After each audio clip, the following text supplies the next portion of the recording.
Well, a little bit of tapping and drilling, and we've got one hole here, and I'm going to put the second hole over here, and that'll fix that slide.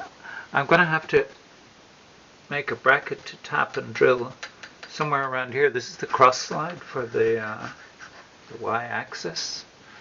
So I'm going to have to make a kind of flat bracket to go on the back of the slidey thing. Drill another hole here and join it up, and that should be y-axis.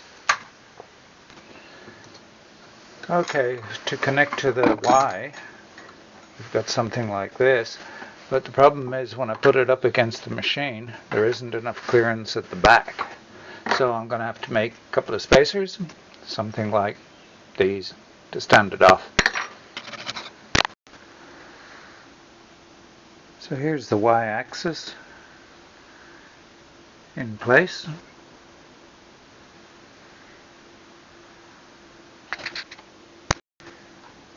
And these things are magnetic, so you just pluck it on there, switch it on, and 0, and we start, turn the handle, and what do we get?